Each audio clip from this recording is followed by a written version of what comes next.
Hello everyone, welcome to the Kelvin classes.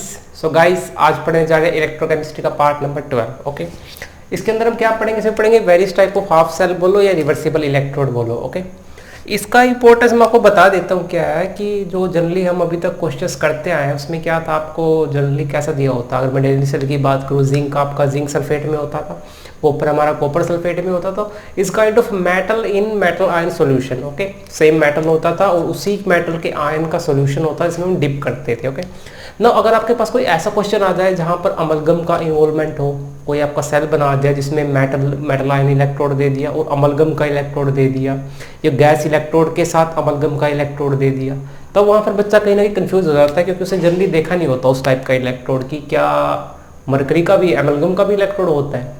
मतलब सबको नहीं बोलूंगा, कुछ बच्चों को पता होता है, कुछ को नहीं पता होता है। फाइन, सो इसलिए आज उसी को डिस्कस करेंगे। ओके नो, सबसे पहला जो इसका टाइप है, अच्छा इसको हम बेसिकली 2 पार्ट्स में करेंगे। आज हम 4 टाइप का इलेक्ट्रोड जो है डिस्कस करेंगे, रिवर्सिबल इलेक्ट्रोड, ओके, या various type of half cell बोल लो।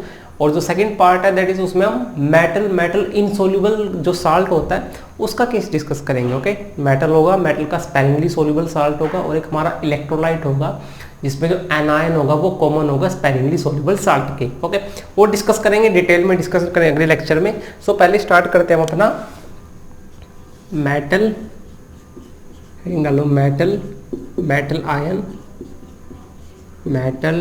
Ion electrode. ओके, बहुत कॉमन एग्जांपल है, क्योंकि इलेक्ट्रोकेमिस्ट्री में अभी तक जो हम पढ़ते आए उसमें हमने यही डिस्कस किया। ओके, क्या डिस्कस किया गाइस आपने कि जनरली कोई मेटल होता था, ओके, वो अपने आयंस के सॉल्यूशन के कांटेक्ट में रहता था। ओके, अगर मैं डेंजर सेल की बात करूँ, आपने क्या देखा था डेंजर सेल के अंदर? क्या था गाइस आपका, हम जनरली क्या कर रहे थे? अगर मैं एनोड की बात करूँ, जिंक सल्फेट ले रहे थे, फाइन, उसके अंदर जिंक का ही रो डिप कर रहे थे। ओके, सो यहाँ पर क्या है, जिंक आपका मेटल था, वो किसके कांटेक्ट में था? मेटल आयंस के कांटेक्ट पे। Got it?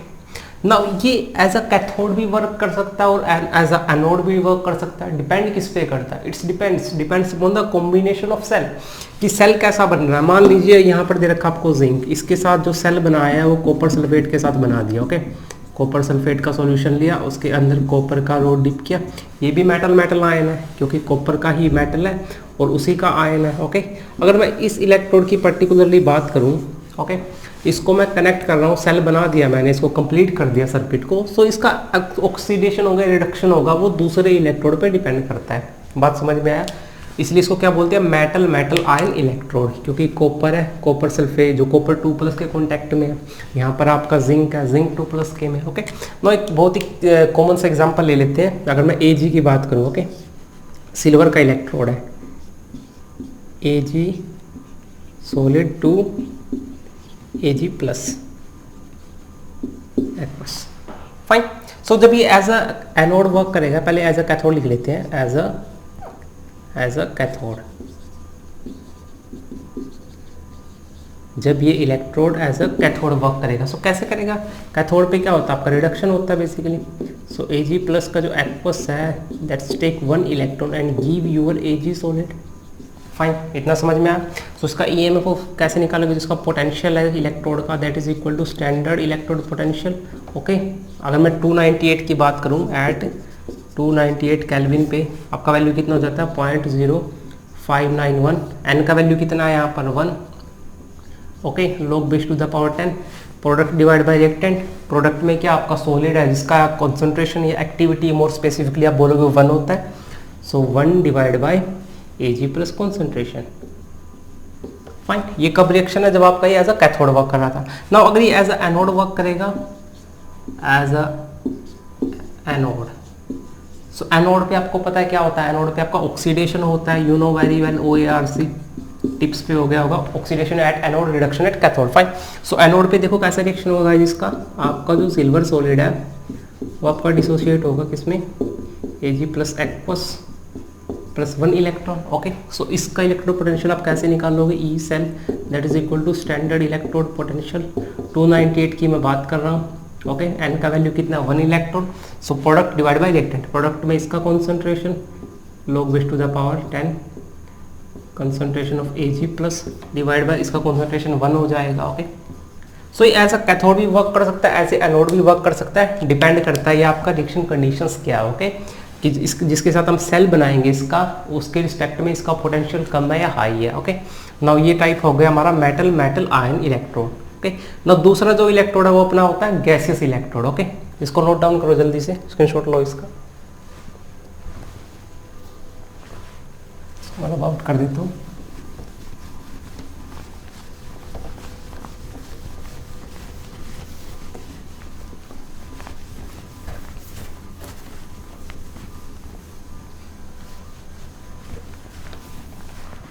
Okay, now come to the second part. Second part क्या है इसका गाइस, आपका सेकंड जो टाइप है इलेक्ट्रोड का, that is your gaseous electrode. कौन सा है? Gaseous electrode. हम फेमिलियर हो चुके हैं हाइड्रोजन का जो हमारा इलेक्ट्रोड है उसको रिप्रेजेंट कैसे करते हैं गाइस, हम PT solid. Okay, solid obvious सी बात है, H2 और H plus X।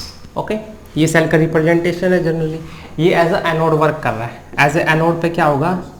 As an anode. So anode पे आपको पता है क्या होगा? ऑक्सीडेशन होगा। कैसे होगा? H2 जो गैस था आपका वो डिसोसिएट होगा गाइस आपका 2H plus aqueous plus 2 electron में। फाइन, इसका पोटेंशियल कैसे लिखोगे आप? E cell that is equal to standard potential of electrode minus 0.059। N का वैल्यू कितना? Number of electron 2, so log base to the power 10। Okay, product में क्या है आपका H प्लस, उसका जो सोशियोमेट्रिक कोफिशिएंट है, सोशियोमेट्रिक कोफिशिएंट कितना? 2, सो वो पावर में चला जाएगा। ओके, उसके बाद H2 गैस है, इसका तो 1 atm प्रेशर ले लेते हैं एट स्टैंडर्ड कंडीशन ले रहे हैं ना, क्योंकि हमने 0.509 माना, तो टेम्परेचर हम ले लेते हैं एट 298 केल्विन, प्रेशर 1 atm या 1 बार। फाइन, सो इस केस में क्या हो जाएगा आपका? ये वैल्यू आएगा। इसको फर्दर मॉडिफाई करना है तो मॉडिफिकेशन कैसे करोगे? आपका जो 2 पावर में है वो यहाँ पर आ जाएगा। ओके, सो 2 से कैंसिल हो जाएगा। सो ये E naught of cell hydrogen SH का पता आपको कितना होता है? 0 होता है। ओके, सो ई सेल ये कितना हो जाएगा? ये 0 हो गया, minus 0.059। Okay, log base to the power 10 H plus. Got it.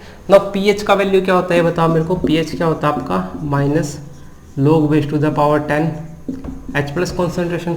सो इस पूरे को मैं क्या लिख सकता हूँ? pH की फॉर्म में भी लिख सकता हूँ। तो यहाँ से मेरा क्या आएगा? ई सेल आ जाएगा अपना 0.059 pH। Got it. Direct relation निकल गया अपना जब ये एज अ एनोड वर्क कर रहा था। नाउ जब ये एज अ कैथोड वर्क करेगा तब क्या होगा? कैथोड पे रिडक्शन होता है। यहाँ पर लिखो आप as a cathode. Fine, cathode पे क्या होता है गाइस आपका? कैथोड पे रिडक्शन होता है। ओके, नाउ रिडक्शन कैसे होगा इसका? आपका 2H प्लस का जो आयन है, ओके, 2 इलेक्ट्रॉन गेन करेगा and that give your H2 gas. Okay, जो सारा कंडीशन है मैं स्टैंडर्ड कंडीशन लेके चल रहा हूँ। आपका टेम्परेचर 298 केल्विन है, प्रेशर आपका 1 atm है, कॉन्सेंट्रेशन 1 मोल है। फाइन, तो देखो अब क्या करेंगे अपन इसमें, इस पे लगाओ आप लास्ट इक्वेशन। सो इसका जो पोटेंशियल होगा that is equal to standard potential of electrode minus 0.059, number of electron involve that is equal to 2 log base to the power 10। Okay, इसका पार्शियल प्रेशर 1 लेके चलने, क्योंकि ये आपका वो है क्या बोलते हैं इसको, स्टैंडर्ड कंडीशन लेके चल रहे हैं, और H प्लस का स्क्वायर। ओके, कॉन्सेंट्रेशन मैं नहीं ले रहा हूँ, लेकिन मैं प्रेशर को 1 atm मान रहा हूँ, टेम्परेचर को 298 केल्विन ले रहा हूँ। ओके, लेकिन कॉन्सेंट्रेशन को मैं वैरी कर रहा हूँ। तो स्टैंडर्ड वैसे तो जनरली जब कॉन्सेंट्रेशन हम कंसीडर करते हैं 1 मोलर लेके चलते हैं, पर यहाँ पर मैं 1 मोलर नहीं ले रहा हूँ। टेम्परेचर मैं 298 केल्विन यूज़ कर रहा हूँ। फाइन, और प्रेशर आपका 1 atm लेके चल रहा हूँ। सो ये वैल्यू को पता ही है 0 होता है। सो ई सेल गाइस आ जाएगा यहाँ से 0.059 डिवाइड बाई 2। अच्छा, इसको ऊपर लेके जाएंगे अपन तो क्या हो जाएगा? H प्लस का जो कॉन्सेंट्रेशन -2 पावर, इसको ऊपर लेके चले गए। ओके, नाउ इसकी प्रॉपर्टी है लोग कि -2 आगे आ जाएगा। सो माइनस माइनस क्या हो जाएगा? इस आपका प्लस हो जाएगा। कैसे? -0.509 डिवाइड बाई 2, उधर से कितना आएगा? -2 into log base to the power 10 H plus. Fine, अब देखो क्या क्या करना है।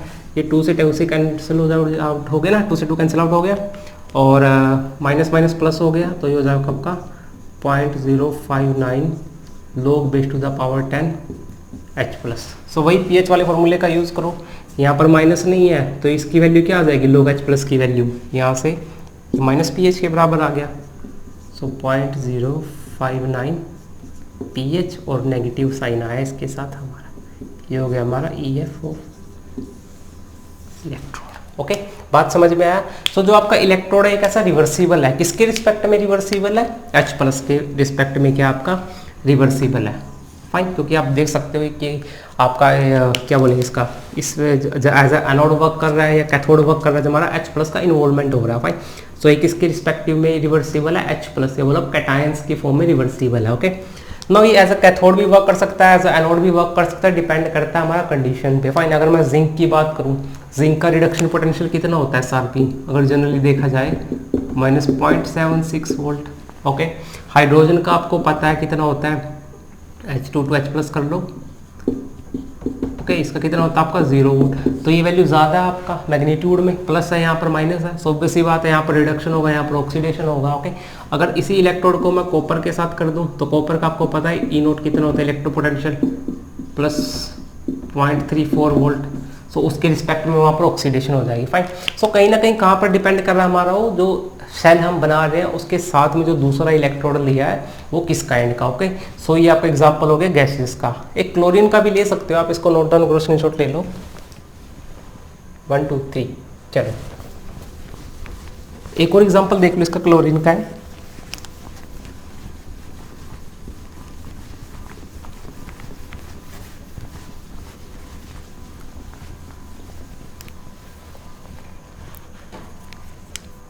देखो इसमें क्या हो जाएगा हमारा PtCl2 gas that give Cl negative aqueous. Okay, मान लो ये इलेक्ट्रोड है ना, यहाँ पर क्या हो रहा है गाइस, आपका 0 से -1 में जा रहा है, गेन ऑफ इलेक्ट्रॉन हो रहा है। फाइन, कैसे गेन ऑफ इलेक्ट्रॉन और रिडक्शन हो रहा है, सो कैसे कहाँ से वर्क कर रहा है, यहाँ पर कैथोड हो रहा है, एज एन कैथोड। कैथोड पे क्या होता है गाइस, आपका रिडक्शन होता है। सो यहाँ पर क्या हो रहा है आपका half Cl2 gas that's take 1 electron and react to give Cl negative aqueous. Fine, बात समझ में आया। इसका प्रेशर नाउ मैं ले लेता हूँ क्लोरीन का, मान के चल रहा हूँ 180 m है। ओके, और आपका टेम्परेचर कितना गाइस, आपका 298 केल्विन है। ओके, नाउ इसका EMF निकालना बड़ी इजीली यू कैन कैलकुलेट। कैसे करोगे, देखो ई सेल इलेक्ट्रोड का निकाल रहे हैं। ओके, ई सेल बोल रहे हैं, ई पोटेंशियल एक्चुअली इलेक्ट्रोड का है। Okay, now so E is equal to E0 of cell -0.05। इसके साथ कंफ्यूज नहीं होना कि सोचो कि सेल लिख लो, सेल डजंट मीन मतलब कि एज ए इलेक्ट्रोड है ना, सो मत लिखो इसको आप, अगर कैंसिल करना है तो ऐसे हटा दो इसको, दैट्स नो मीनिंग, कोई ज़्यादा कंफ्यूज होने वाला जरूरत नहीं, बात एक ही है। ओके, यहाँ पर इलेक्ट्रोड पोटेंशियल उसमें EMF हो जाता है, बस यही डिफरेंस है। Okay, divide by n number of electron कितना आपका 1 है, so log base to the power 10 product का कॉन्सेंट्रेशन। बात समझ में आया, ये एज अ कैथोड वर्क करा, gain of electron. Okay, as a anode कैसे रिप्रेजेंट करेंगे हम इसको, एनोड पे क्या होता है आपका ऑक्सीडेशन होता है, loss of electron, so Cl negative aqueous क्या देगा आपका, Cl2 गैस देगा Pt। इसका रिएक्शन लिखो क्या होगा आपका, एज अ एनोड जब वर्क करेगा, as an anode. So anode पे क्या होता है आपका गाइस, आपका ऑक्सीडेशन होता है, OAR से याद रहेगा। फाइन, सो क्या हो रहा है आपका, जो आपका क्लोराइड आयन था वो डिसोसिएट हो गया, क्या दे रहा है आपका half Cl2 gas plus 1 electron. Fine, so यहाँ से आपका इलेक्ट्रोड का जो पोटेंशियल है वो क्या आएगा, standard electrode potential -0.509 divide by n का वैल्यू कितना, नंबर ऑफ इलेक्ट्रॉन 1 है। Fine, so log base to the power 10 product में ये आएगा, इसका वैल्यू 1 है, सो लिखो ना लिखो एक ही बात है, 1 divide by concentration of your chloride ion. Got it. So जब ये आपका एज अ एनोड वर्क कर रहा है, सो देख रहे हो जो प्रीवियस वाला एग्जांपल था हमारा वो क्या था, वो था reversible electrode with respect to cation, वो कैटायन के रिस्पेक्ट में रिवर्सिबल था। अब यहाँ पर आप देखोगे किसके रिस्पेक्ट में रिवर्सिबल है, एनायन के उसमें रिवर्सिबल है। ओके, यहाँ पर आपका जो एनायन है उसके रिस्पेक्ट में ही रिवर्सिबल है। फाइन, समझ में आया। सो ये दूसरा काइंड हो गया आपका। इसके साथ साथ आप ऑक्सीजन वाला भी है वो भी देख सकते हो। मोस्ट कॉमनली तो हम हाइड्रोजन करने वाले हैं यूज़, और उसका हमने यूज़ भी अभी मैक्सिमम नंबर ऑफ क्वेश्चंस में आपका हाइड्रोजन का इलेक्ट्रोड ही लेके चलते हैं। फाइन, सो इसको नोट डाउन करो। पार्ट नंबर 3 डिस्कस करते हैं फिर इसका अपन। हो गया, चलिए। थर्ड होता है गाइस आपका मेटल अमलगम ओके, मेटल लेंगे, उसका अमलगम लेंगे, अमलगम मतलब उसका मरकरी के साथ कॉम्बिनेशन, फाइन। उस मरकरी के साथ जो कॉम्बिनेशन रहता है उसको क्या बोलते हैं, अमलगम बोलते हैं, फाइन।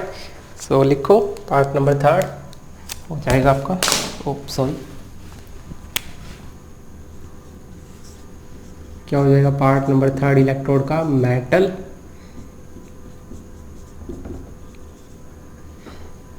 अमलगम लिख लो ना, मेटल अमलगम,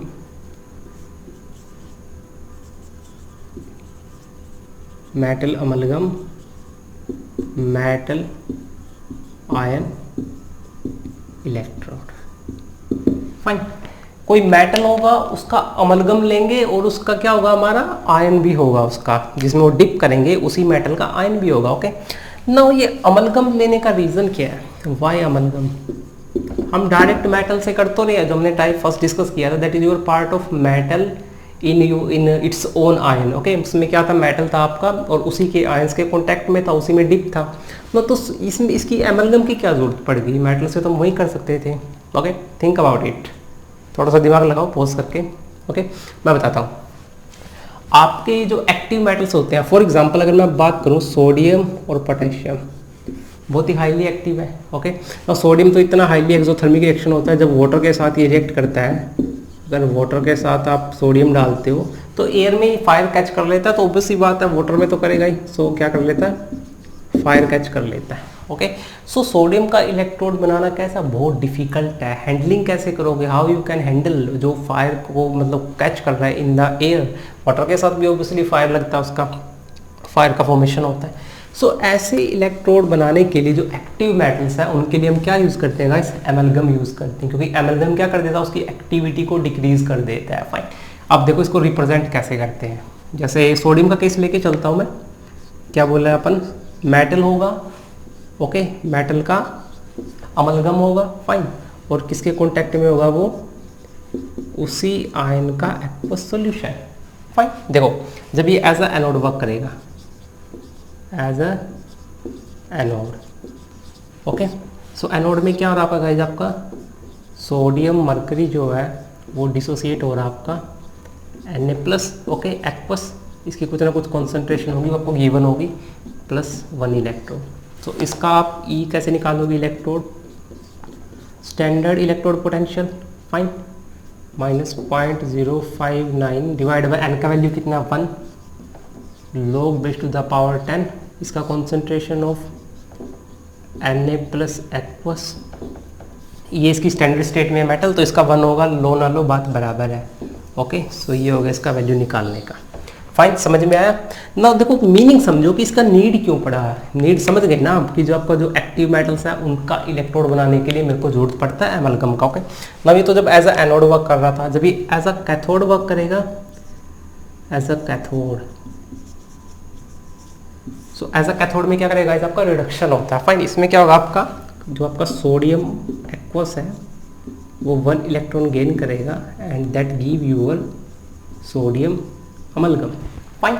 सो लगाओ इस पे नॉस्ट इक्वेशन, उसमें क्या करना है, ई सेल छोड़ो, सेल से आप कंफ्यूज जाओगे, ई लिखो खाली, electrode potential, standard electrode potential -0.059 divide by n, log base to the power 10, product ये तो स्टैंडर्ड स्टेट में तो 1 ही लेंगे, तो 1 डिवाइड बाय Na+ का कॉन्सेंट्रेशन।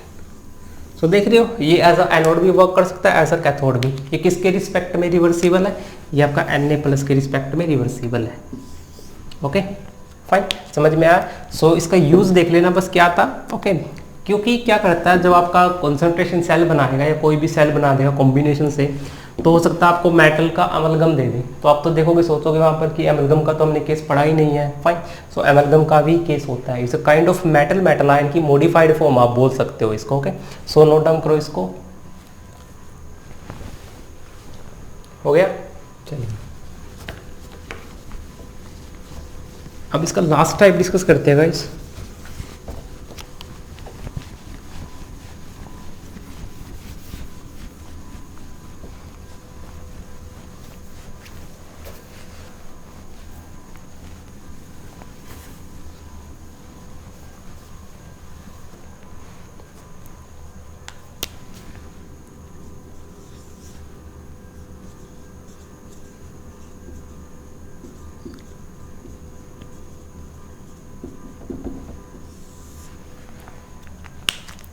सो चलिए गाइस इसका पार्ट नंबर 4 देख लेते हैं, that is our redox electrode. Okay, as it's name indicates, redox में क्या होगा, रिडक्शन और ऑक्सीडेशन होगा। फाइन, इस टाइप के इलेक्ट्रोड में क्या होता है, जो कम मेटल होता है, फाइन, जो मेटल आयन है वो एक से ज़्यादा आपकी क्या बोलें उसको, डिफरेंट ऑक्सीडेशन स्टेट में वो एग्जिस्ट करता है। Fine, for example if I consider example of, इसका आप लिख दो पहले थोड़ा सा कि मेटल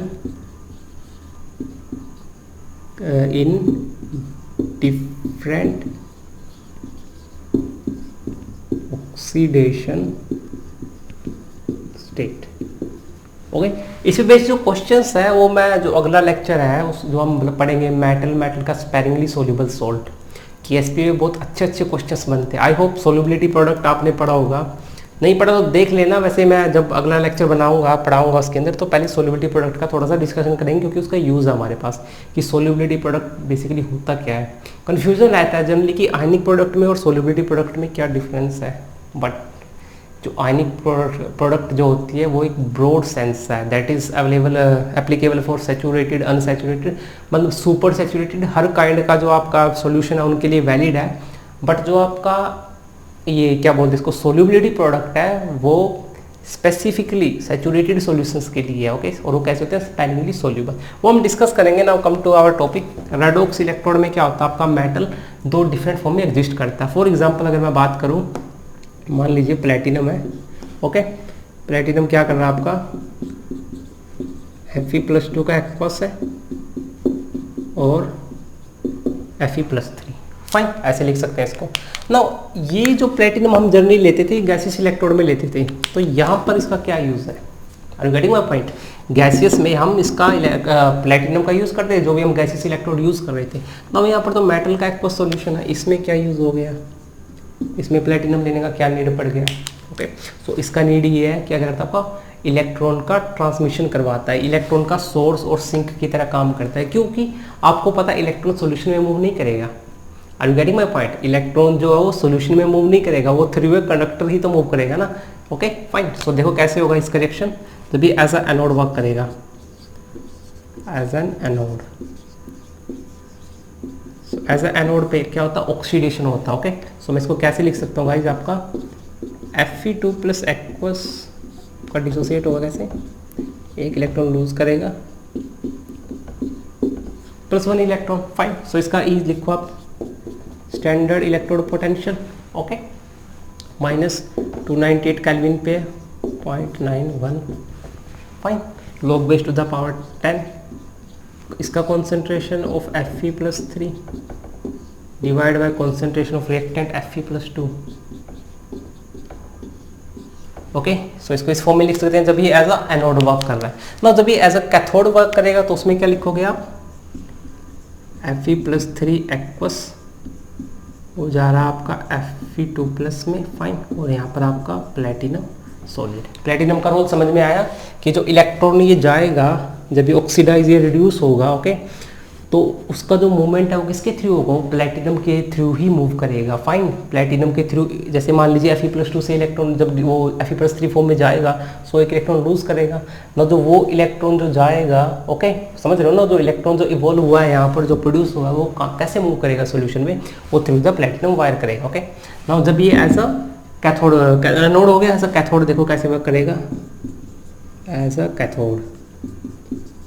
सो कैथोड में आपको पता है रिडक्शन हो रहा है इसका, Fe+3 से Fe+2 में जा रहा है। फाइन, रिएक्शन देखो कैसे होगा आपका, Fe+3 aqueous +1 electron that give your Fe2+ aqueous. Fine, so इसका ई आप बड़े आसानी से कैलकुलेट कर सकते हो, आई थिंक उसमें कुछ इशू है नहीं है। Okay, standard electrode potential -0.059 divide bye 1 log base to the power 10 Fe+2 divide by Fe+3, मतलब काइंड ऑफ ऑपोजिट हो गया इसका ना। यहाँ पर हमारा Fe+3 ऊपर था, उसमें वो नीचे चला गया, बस ये डिफरेंस है, और क्या डिफरेंस। ओके, नाउ ये रिएक्शन हो क्यों रही है, ये जो पोटेंशियल की जो रिएक्शन है हो क्यों रही है, ये basically due to the reason हमारा जो है जो मोर स्टेबल ऑक्सीडेशन स्टेट है उसमें हमारा जो मेटल है वो कन्वर्ट होना चाहता है। अगर मैं आयरन की बात करूं, अगर आपका आयरन +2 में ऑक्सीडाइज फॉर्म में ज़्यादा स्टेबल है एज कंपेरिजन टू Fe+3 तो इस फॉर्म में चला जाएगा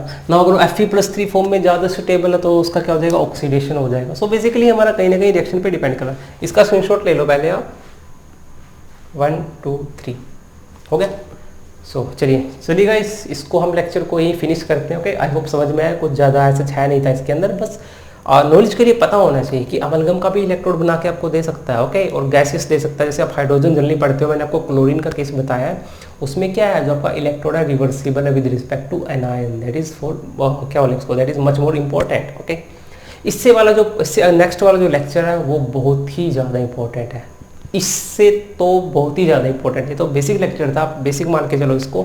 उस लेक्चर का लेवल है वो हाई रहेगा, क्योंकि उसमें हम क्या करेंगे, KSP से रिलेटेड क्वेश्चंस करेंगे। ओके, क्योंकि उसके लिए हमको पहले सोल्यूबिलिटी प्रोडक्ट पढ़ना पड़ेगा। तो लेक्चर स्टार्ट करने से पहले हम ब्रीफली एक बार जो हमारा सोल्यूबिलिटी प्रोडक्ट है उसको डिस्कस कर लेंगे। फाइन, सो तब तक के लिए पढ़ाई करते रहिए।